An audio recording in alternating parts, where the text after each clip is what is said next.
ओम शांति। आपका प्रश्न है, कृष्ण के जन्म के साथ शिवरात्रि पूरी हो जाती है, क्यों, कैसे?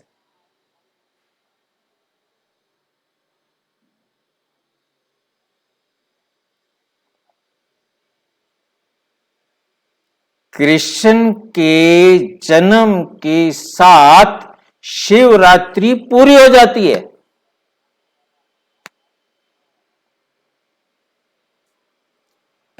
वंडरफुल।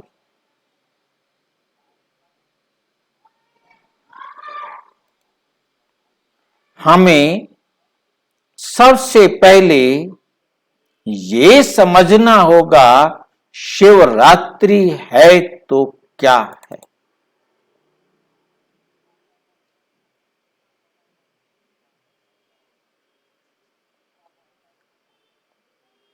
वंडरफुल।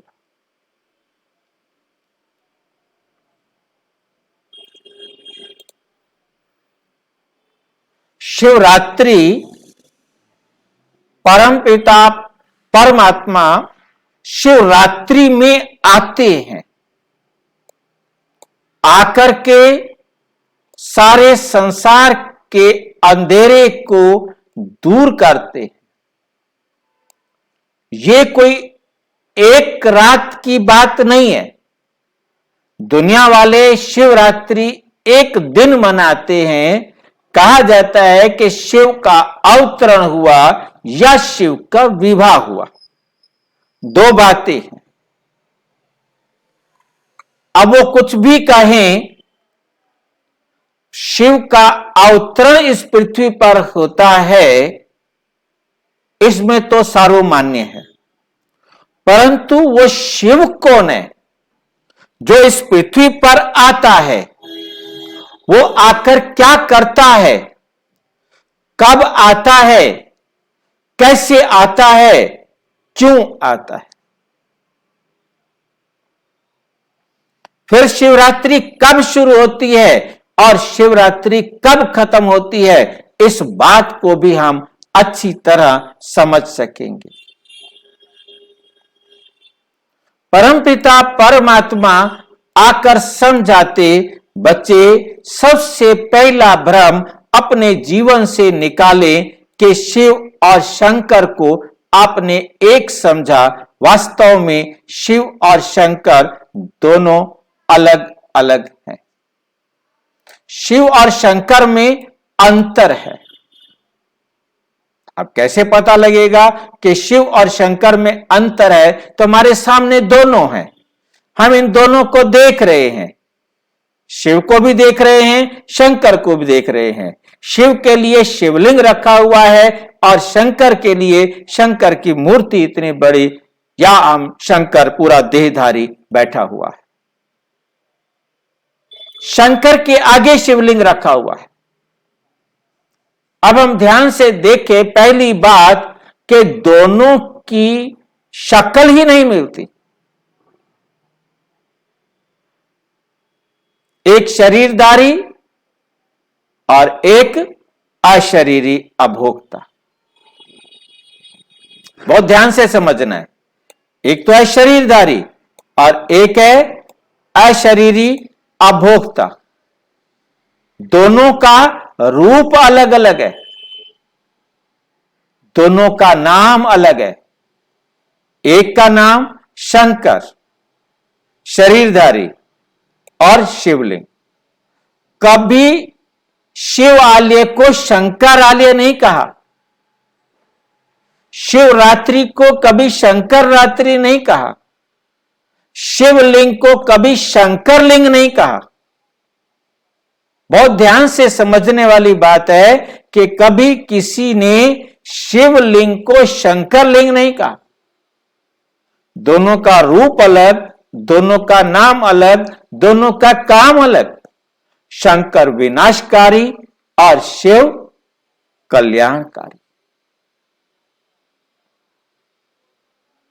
शंकर शिवलिंग की पूजा कर रहा है, शंकर बैठकर माला का जाप कर रहा है, क्या बोल रहा है? ओम नमः शिवाय।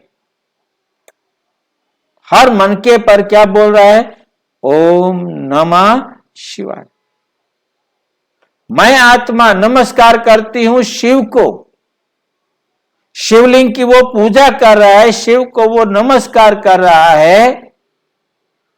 जिसकी पूजा कर रहा है, जिसको नमस्कार कर रहा है, जरूर है कि वो उससे अलग है, उससे अलग है। दोनों एक तो नहीं हो सकते ना। आराध्य और आराधना करने वाला दोनों एक तो नहीं हो सकते ना।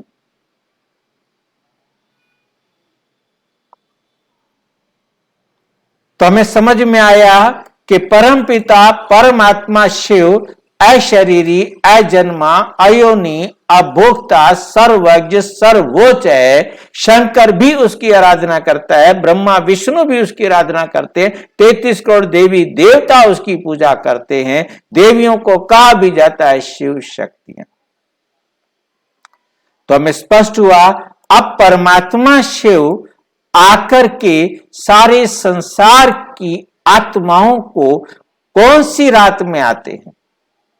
जब सारी दुनिया काम, क्रोध, लोभ, मोह, अहंकार इस आग में झुलस रहे होते हैं, तब परमात्मा आकर इन सब विकारों की आग से मुक्ति दिलाने के लिए सारे संसार की आत्माओं को इनवाइट करते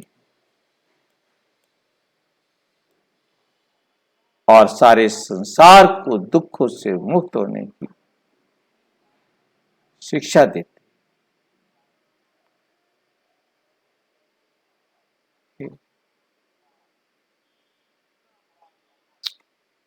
तो शिवरात्रि समझ में आ गया होगा कि जब अज्ञानता की घोर अंधेरी रात आ जाती है, जब मनुष्य को कुछ सूझता नहीं, तो परमात्मा को सब पुकारते हैं कि हे पतित पावन आओ, हे दुख हरता सुख करता आओ। तो परमात्मा आकर सारे संसार की आत्माओं को पतित से पावन बनाने की वंडरफुल सेवा करते।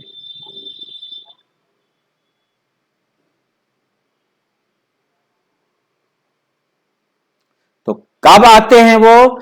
जब सारी दुनिया एकदम तमो प्रधान पतित हो जाती है, जब सारी सृष्टि एकदम कलयुग के अंत में, तब परमात्मा आते हैं। आकर के सबसे पहले किसको चुनते हैं? प्रजापिता ब्रह्मा। संगम युग पर आते हैं, जब कलयुग को आग लगती है, खत्म होने वाला होता है, तो परमात्मा आकर ज्ञान देते।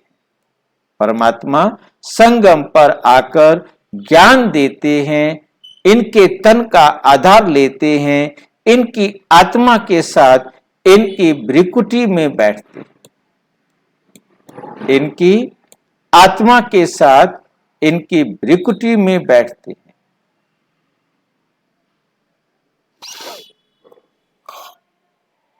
जहां इनकी आत्मा बैठी है, इसे भी पढ़ाते हैं और बाकी हम सबको भी पढ़ाते हैं। सारे संसार की आत्माओं को अंधेरे से प्रकाश की तरफ जाने की विधि सिखाते हैं, सतयुग के देवी देवता बनने की विधि सिखाते हैं। तो जब सारे संसार की आत्माएं पावन बनती हैं, जैसे जैसे मेरिट के हिसाब से, फिर वो सतयुग से त्रेता, कलयुग, द्वापर, अंत तक आती रहती है। तो यहां पर दिखाया है कि परमपिता परमात्मा आकर शंकर द्वारा आसुरी सृष्टि का विनाश करते हैं, फिर दैवी सृष्टि में पालना होती है और संहार भी। स्पष्ट हुआ? जब परमात्मा आए, उन्होंने ज्ञान दिया, ज्ञान देने के बाद जब पावन बने, और कृष्ण का जन्म हुआ। कहां हुआ जन्म? सतयुग में। संगम के सतयुग पर जब श्री कृष्ण का जन्म होता है तो कृष्ण की क्या होती है? शिव की शिवरात्रि समाप्त। फिर किसको ज्ञान देने की जरूरत नहीं। अब थोड़ी सी बात यहां और समझनी है कि जब कृष्ण का जन्म होता है उस समय सबका नहीं होता। कृष्ण का जन्म हुआ परंतु कृष्ण का सबसे पहले निर्विकारी जन्म होता है, उसके बाद अन्य आत्माएं जन्म लेती हैं, परंतु बाकी जो तमो प्रधान आत्माएं हैं वो अभी पावन नहीं बनी हैं। जब तक कृष्ण युवा नहीं होता तब तक जो आत्माएं अभी पतित हैं वो आ रही हैं, उनको भी पावन बनाना है, वो पावन बनती रहती हैं। कृष्ण के जन्म के साथ नहीं। या जो समझने वाली बात है, जब कृष्ण का जन्म प्रत्यक्ष होता है,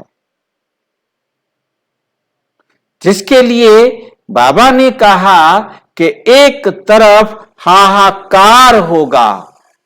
जब ये आग लगेगी, जब एक तरफ हाहाकार होगा, तब जय जयकार के नगाड़े बजेंगे। किस बात के लिए? तब प्रत्यक्ष होगा कि श्री कृष्ण का जन्म हो चुका है। आज कृष्ण का जन्म हो चुका है, लगभग कृष्ण 20 वर्ष का हो चुका है, परंतु प्रत्यक्ष नहीं हुआ है कि कृष्ण का जन्म हो चुका है।